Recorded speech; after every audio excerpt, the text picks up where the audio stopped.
Sharenting. Sharenting. It's just like parenting, except, not. It's not like parenting. So this topic comes up in light of the fact that my husband and I have a baby. I feel like I start every rant with this, just in case people weren't aware. We have a child. We have a baby. And one of the very first things we did was let everybody know that we do not want our baby, our child, to be posted online. No photos, no videos. And this was a very important thing to do straight off the bat, because the same day the child was born, we had visitors to meet the child.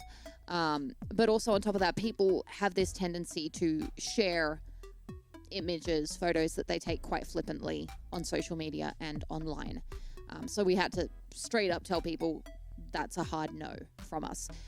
So our very first post where we announced that the baby was born, we also announced that we're not going to be posting any photos or videos, and out of respect to both us and the child, don't do that either, because that's pretty messed up. So this is something that came up very, very rapidly. And people ask, why? Why are you doing that? Why are you sharing your child? And I think that there's a little bit of a misunderstanding or lack of education, or perhaps lack of thinking through when it comes to this particular topic. And so it's a real, it's a thing. I'm scared to call it an issue. It's an issue, but in my mind, it is an issue. If the world was a better place, it probably wouldn't be an issue, but the world, the way it is, it's an issue. I think this first became a thing with family vlogging. That family vlogging, I think most people know of that now, what family vlogging is. People are vlogging, which is making video blogs of their life, and specifically of their family life. That's been a thing for a while now. Those vlogs get quite popular. They're very relatable in a lot of ways. I mean, most of us have at some point at least belonged to a family, so we can relate to the family vlogs. And they really do document kind of like day-to-day life things. So again, very, very relatable content. And it's historically done relatively well. So it is a big thing that happens. And I think even family vlogging has gotten a reputation as being a bit messed up, really. And the current, I suppose, iteration or hashtag, because everything needs a hashtag. It doesn't really exist if it doesn't have a hashtag. The current iteration of that is hashtag Sharenting. And that's sharing your parenting. Are you really parenting if it doesn't come with a hashtag? Everything needs a hashtag. So breaking this down, I wanted to start by actually expressing some level of understanding here. Because I kind of do have some level of understanding here. Especially now that I am a parent. I do understand. The first, and I suppose most obvious thing that I understand is that children are very entertaining. Babies are extremely entertaining. They do the most ridiculous things. Absolutely ridiculous, ludicrous, hilarious things. And you do kind of want to share that. Like, for example, my baby girl, I'll never forget the pee fountain. I think this is etched into my memory for life. She peed, and it was like a fountain. It was right from her manana, fountain-esque, like a rainbow, onto my husband. It was beautiful, and I was laughing for like 20 minutes straight afterwards because it was one of the most hilarious things I've seen. We had a baby girl, and we thought this means that we're not going to have any pee fountains. We were wrong! We still had a pee fountain. By the way, Jason and Not the Brain, thank you for joining. So they are very entertaining. Not to mention, especially when they're babies or they're young, part of their naivete and innocence I mean, it is exclusive to that time of life. You can't really recreate that later in life. An example is the evil smiles. That's what I call them. And they're not evil at all. There's no malice behind them whatsoever because they're so naive and they're sweet and they have no idea what they're doing. And they'll smile and you'll be like, my heart is melting. And then they'll spit up all over you. Or one of my favorites is when our daughter does the cutest little smile and she does this like running on the spot thing. And it's so cute and she's so beautiful. But it's happening at 1 a.m. She's doing the kiki at 1 a.m. And we're like, she doesn't even look tired. Never mind sleepy. We're never gonna get to sleep. But it's hilarious and adorable. So I do understand that. And like I said, it is exclusive to that part of life. You can't really recreate that later on in life. So if you want to make that content, it's really the only place authentically, #authentic, that you can get it. Ambivalent says, most people don't think of babies and children as anything other than extensions of themselves, not future adults with lives sculpted by the choices other people forced upon them. I really like the way you worded that. I really like the way you worded that. Sounds like someone that's experienced some things too. But yeah, I think it's tricky because when you're making content about something, you're really you're really taking away a lot of that autonomy, which is a point I was going to get to in a moment. But it's one thing to make content about your pet rock, and it's another thing to make content about your child. That is a whole human there. They are bite-sized at present. They are small, but that doesn't mean that they won't get larger. Maybe they won't, but some people stay small. But even still, they are a whole human. They are a whole human. And Great Balls of Lint, thank you for joining and thank you for lurking. So, yeah, I understand from that point. I cry into the pits of sadness in the middle of the night at 1 a.m. But it is hilarious, and I can understand why that would be like this is a shareable moment. And I still think you can share said moment in text form. Or like now, when I'm telling the story. It doesn't involve having to, put your poor child on show, I don't think. The other thing is parental excitement over nothing. That's probably the nicest way I can put that. Parental excitement over nothing. Being a parent, I understand this. And I've ranted about this before. If you look through my rants, there's a rant about child-free living and things people get wrong when they make their child-free living videos. And one of them is that there is no way to anticipate the absolutely illogical level of excitement and joy that you get seeing your child do the most basic stuff. And it is illogical. It doesn't make sense. I like to think of myself as a relatively objective, logical person. Obviously, genius brain, Illuminati, goat of destiny, highest order, etc. But at the same time, I cannot logic this. It just is. She lifts her head, and I'm like, she lifted her head! She lifted her head! Before she couldn't lift her head, now she can lift her head. Look at that noggin. It is up off the floor. Award my child. She needs a trophy. She needs a certificate. Someone needs to put some, lights on this child. Elevate her on a pedestal. She is God of all children. She lifted her head. Whoa! And you do feel like, I want to share this with the world because it's so exciting. And I'm like, I understand this. I get it. That fluttery feeling of, wow, this thing that I made somehow in my body is out there and it's lifting its head. It's an illogically incredible feeling. And you do feel very, very proud. So I understand that you feel the need to just share it with the world. I get that as well. And Mark writes, sure, I'm happy to do that as well.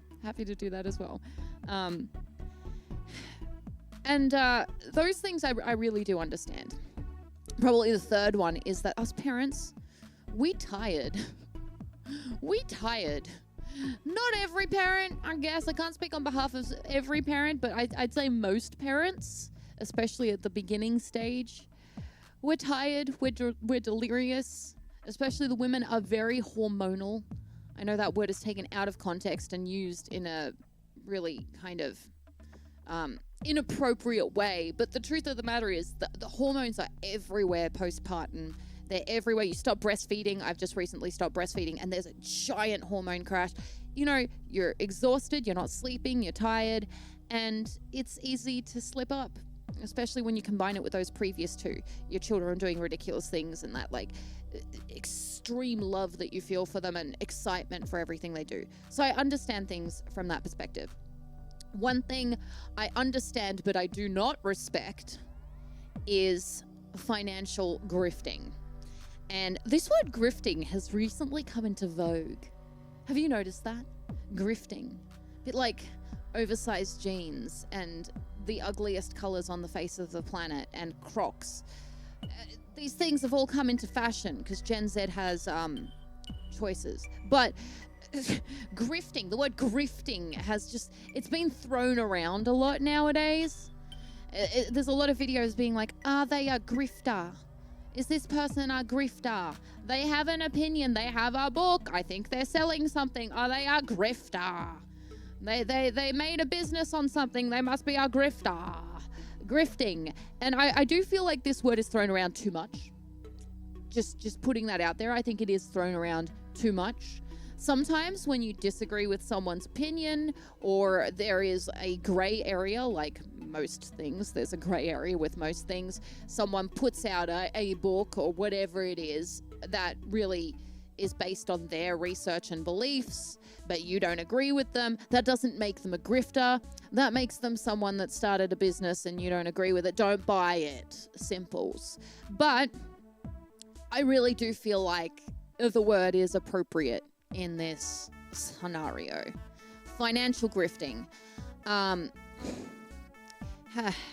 This is a hard one to talk about because it will get me infuriated. There are perks to being a content creator. I can tell you because I am one. Look at me. This is content.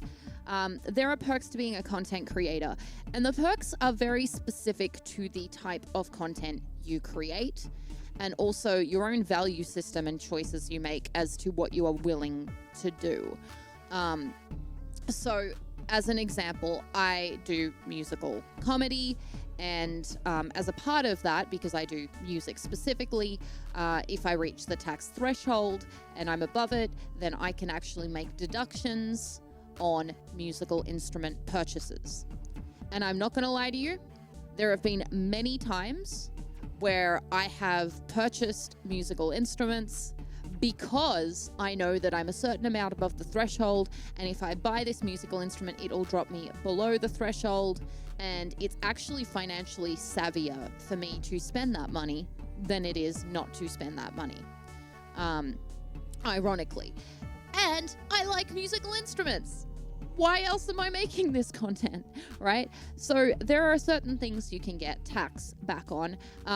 There's also obviously certain brand deals. So I've been fortunate enough to work with like Logitech, Audio Technica, a few different things here and there, and those things align with my particular interests and morals, etc., as well. And again, that's a win-win.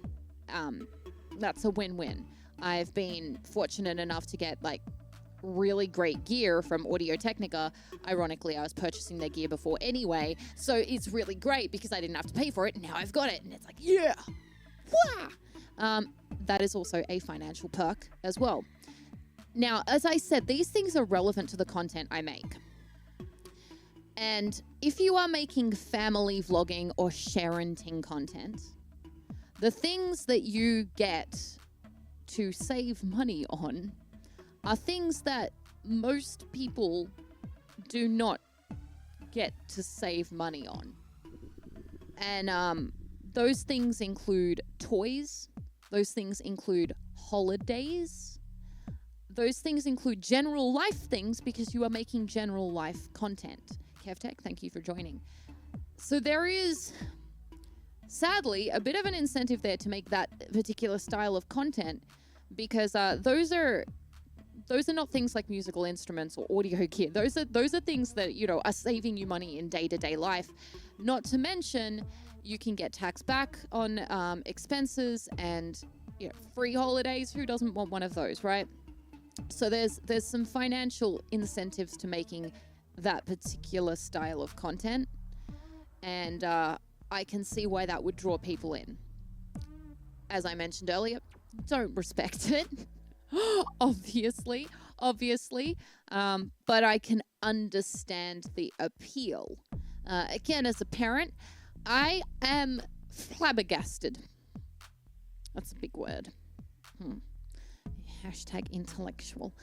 Flabbergasted by the cost of certain things. Baby clothes being one of them. Do you know how expensive baby clothes are? They're more expensive than adult clothes. And says he's small, they're tiny. That's a tiny little, look at that. That's not even a shirt. That's like a sampler of a shirt. If you went to Costco, they'd put it on a toothpick and offer it to you for free. Why is it costing me $50 to buy that thing? I don't understand. And they're all made of polyester. Vegan leather. Not even made of real vegans. Like, I don't get it. I don't get it. And not only that, like Daughter of Q says, they grow out of it so quickly and you can't predict it because they just have growth spurts out of nowhere. Like they'll be wearing that size for 6 million years and you'll be like, I'll get a whole lot of clothes in the next size. You get a whole lot of clothes in the next size and they're in it for 2 weeks and they outgrow it. And you're like, why? Why did you have a growth spurt now? I bought you the pretty black tutu and now is the time you decided to growth spurt. Rude and unfair. But yes, there are certain things like baby clothes and toys that are just astoundingly expensive for no good reason at all. And it makes you wonder. I really do think baby shops are a semi-scam. Maybe I should do a rant about that at some point. But like you walk around and you're like, this is like a bottle cooling sleeve. A bottle cooling sleeve. Right.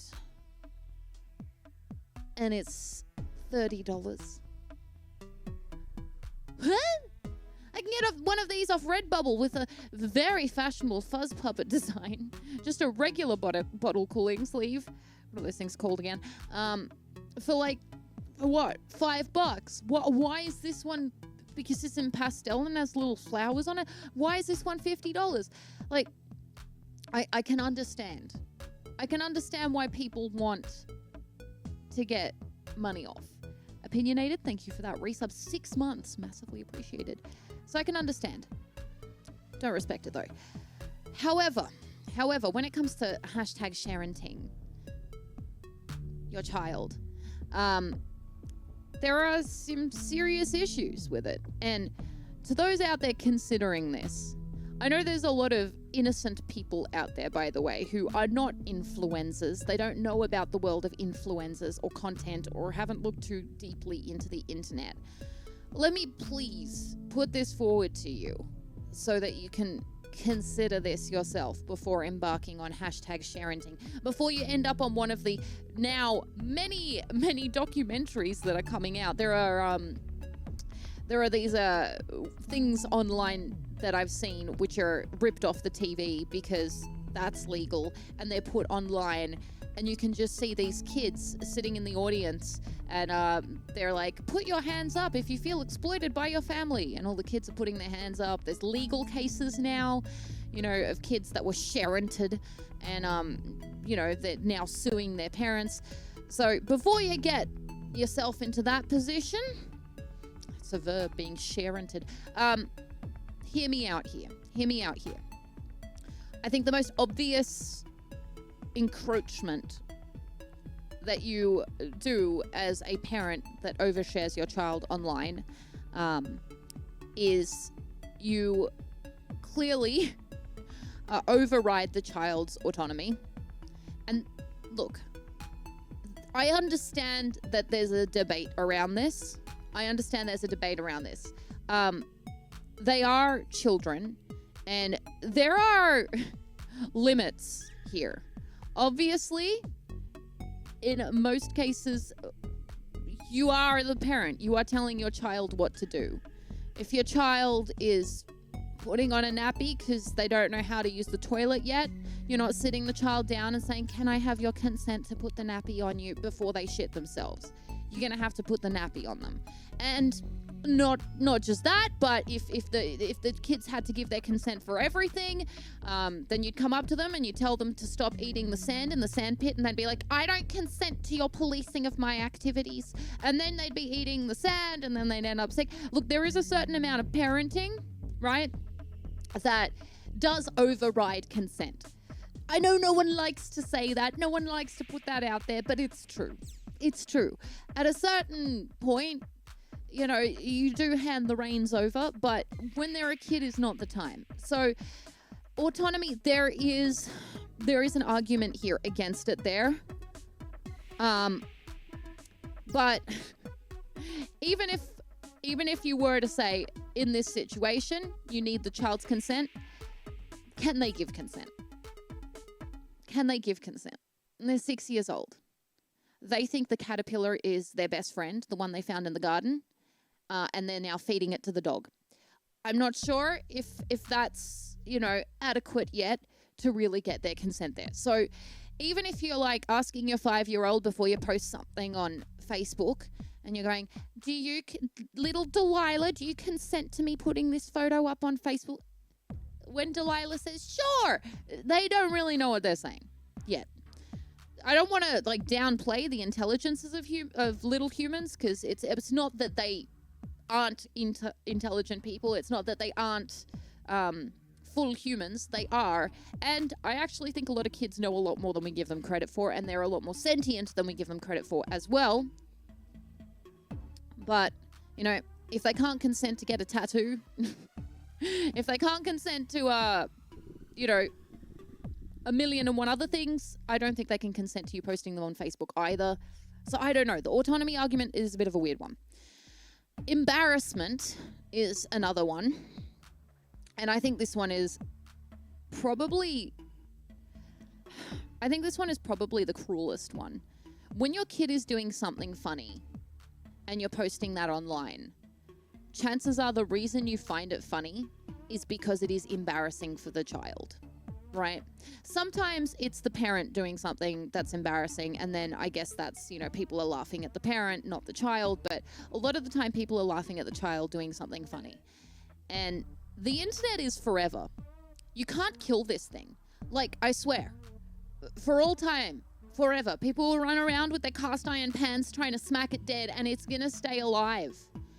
And if you post something embarrassing of your child, even if you regret that later, it's going to exist somewhere online, and that child will never be able to live it down, and that's your fault. That's your bad. So yeah, you hate seeing videos of parents laughing at their kids or making them cry. Those should not be online, in my opinion, as you can probably tell. But yeah, I don't understand it myself. Obviously, when your kid does something funny, you can record it for yourself.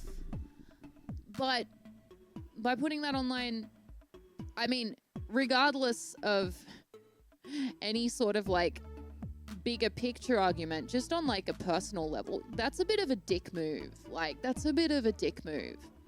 You know, this is not to say that things like this don't happen. We live in the real world.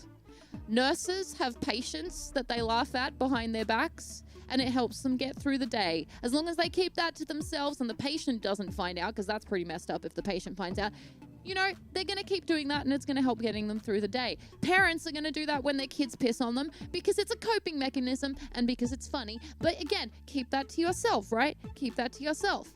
Laughing with or at, big difference. And if you're putting that online, it is at. It is at. So, yeah. The third thing is the circus that content creation actually is. Ambivalent, like I said, if you're laughing at customers, just don't let the customers know. But this, as I'm saying, this is the real world. I do comedy as my main thing. I understand. My trauma is my content. That is how we cope with life as human beings most of the time, is through humor. And I think it's a bit silly to deny that. But at the same time, you know, just don't be a dick about it is the short of it. Just don't be a dick about it. 100%. Of course you're going to laugh at your customers. Some of them are ridiculous. I was in the shop the other day, and It was an Aldi, and of course it was an Aldi. So this is like this budget shop that looks like shite, and that's the aesthetic of Aldi. And there's like two people working at this shop. One of them is the manager and one is the checkout chick. And Patrick and I were checking something out, and this lady was just yelling her face off at the manager. And can you guess why? Can you guess why she was yelling her face off at the manager?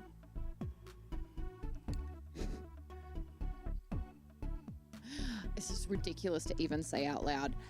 She had finished purchasing her items and she felt the manager was rushing her out of the shop. Yep. She felt the manager was rushing her out of the shop. He didn't say anything to her, but the way he walked past her made her feel like she was being pushed out of the shop after she had purchased her items. She was yelling at this guy and was like, I need to speak to your manager. I want to put down a complaint. And he's like, I am the manager. She's like, well, I'm going to put down a complaint. And he's like, that's fine. That's fine. You put down your complaint, lady. You do that. You feel better now? Okay. At this point, can I tell you to get out already? We're in Aldi. We have one cashier and like 700 people trying to check out their discount trumpets. You need to move it along, lady. It was funny because the cashier that was serving us was like really trying to hold back laughter. I'm not sure whether it was because she thought that the lady yelling was funny or because she has it like in for the manager and she kind of hates the manager and she's just enjoying watching him suffer. I'm not sure. It could have been both at once, but she was like really struggling not to laugh at the whole situation. But anyway, I digress. Embarrassment. These things are natural, but should you be subjecting your child to them on the eternity that is the internet? That is the point I was putting forward. The next point is the circus that content creation actually is. A lot of people don't know this. I feel like a lot of people don't realize what goes into content creation. It's one of the reasons as a content creator myself, I have struggled a lot in life because people often are talking about how content creators don't work. They don't do anything. They're lazy. They're good for nothing. They don't even do a job. Try it.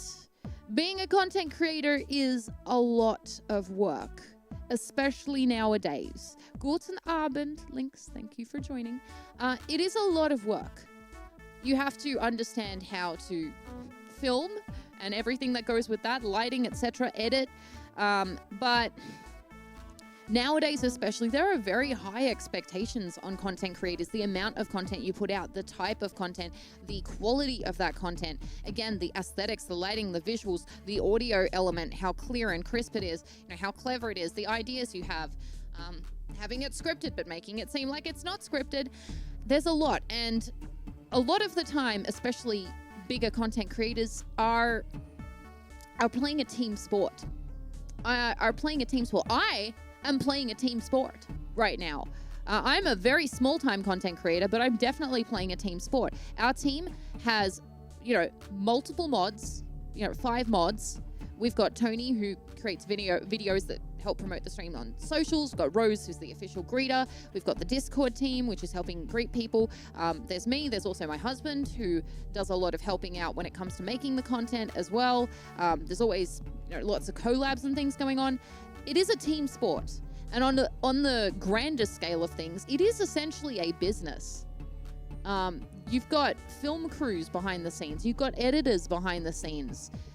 What may seem like it's just a family video, like something you send into Funniest Home Videos, that cesspool of a show, is actually a lot more than that. It's actually a lot more than that. Behind the scenes, it is a circus. And the things that look natural most of the time are not natural. So when people are sharing their home video of their kid doing something funny, those things are very hard to capture off the cuff. So if you're doing something like sharenting or family vlogging, most of the time you have to set things up. And that means that you're losing memories in preference for fake memories. That holiday that, they're posting about, it probably doesn't feel very much like a holiday for the people involved. Because it's not just like running on the beach freely. It's a lot more than that. There's cameras. The cameras have to be set up. The shot has to be right. Filming outdoors is really difficult. It's really bright, and the shot's going to be really ugly unless you put quite a bit of effort into it. There's a lot of wind. And unless you put a massive amount of effort into it, you're not going to be able to get rid of that wind. So you're going to do 47 takes, as Tony's talking about, of your child running along that beach. That's not a holiday. That's not a fun, free running along the beach moment. And then that's going to be sent to the editor, who's going to color correct it. And, that's... It is a bit of a circus. It's a bit of a circus, and exposing your kids to that means that you're really dealing with not children but employees at that point. Now, a lot of people in content creation are unpaid. It is usually unpaid labor unless you get to a higher level and you're making enough money, because content creation is a pyramid scheme and an MLM, and at some point I'm going to rant about that, but it's still more like an employee relationship than a child-parent relationship. It really is. I guess nowadays people film everything. They do, but if you're doing it for content creation and you need it to be a certain quality or level, there is more effort that's usually required. I guess some people post some pretty questionable content. Hi. But, in general. But yeah. You remember watching home videos and thinking, why are you even filming? Why were you filming before this happened? Yeah, I do feel like even with a lot of those videos, they were set up. And yeah, questionable ethics there. But yes, with content creation, there is a churn. So you're doing it quite frequently. And the last thing, and I saw Alexandria Doom bring this up earlier, and I suppose this is the most important thing, is... Have you been on the internet? It is a cesspool of creepy people. And you're putting your child out there? The creepiest of the creepy people, whether you like it or not, is your primary target audience if you do that. The internet is nasty. As Tony says, nasty. Who is out there searching videos of little children? Just think about this logically for a moment. I know you love your child. You think they're the coolest thing in the world. You want to show the world. But think about it. Your child is the most exciting, wonderful, brilliant thing in your life. Most people, hate to break it to you, don't care. Or if they do, they'll be like, oh, that's cute, and then move on with their life. They're not actively digging and searching out this content. The people that are very problematic. Do you need me to spell it out for you? PDF. Files. Y'all gonna need Adobe Acrobat Reader for that thing. It is a really, really concerning thing. And even if that may make up a very small minority in the global populace, the internet is the global populace. So, Juggler Joe, thank you for joining. Really, I think if nothing else, that one thing overrides everything else. Everything else. And that creepiness is real. It's real. It's not imaginary. I think at this point we're all aware that it exists. It's real. It's not just a real thing. It's a real threat as well. Just them watching your child is an issue. What they're thinking while they're watching your child is obviously an issue. But beyond that, your child and you are probably not as protected as you think. They may find you, especially if your channel blows up. I don't understand how people are willing to take that risk. Even on a small scale, if you're just sharing to Facebook and it's just amongst your, 1,000 or so friends, one of your 1,000 or so friends might also be problematic. So it is a dangerous and scary thing. And you should think more than once about that. You should think more than twice about that. Now, I am a hypocrite. At this point, I'm going to admit that. I am a hypocrite. Because I just did this big rant, and everything I just said I stand behind. I understand parents who sharent. I do. Children do ridiculous things. You get very excited and you love them and you want to share them to the world, and you're tired and hormonal and you kind of guards down, so it's easier to do so. Not to mention they're going to send you free toys, and toys are bloody expensive, so that's pretty nice. But you got the child's autonomy and the embarrassment that will live forever on the internet to think about, not just the content creation circus that you're exposing them to, and the lack of authentic memories from their childhood that they're going to be able to have. And you've got the creepy people, the most important part of it. But I'm a hypocrite because I myself seek out certain content of people's feline children. Yes, there is an exception, and the exception is for cat content. If you're a cat content creator, keep up the good work. Keep up the good work. I'm probably already following you. That is the exception. Cats are the exception. The internet is for them, and of course you are filming them. Of course you are enslaved to them. They are your master, and we must worship them. Yeah. Yeah, exactly. Don't forget to hit the subscribe button and notification bell, because clicking things is fun. If you want to see the full versions of these Twitch streams, then you can on my channel, twitch.tv/MaryAmber. And if you want to catch VODs, if you've missed streams, then check out my Patreon, Ninja Club, patreon.com/MaryAmber.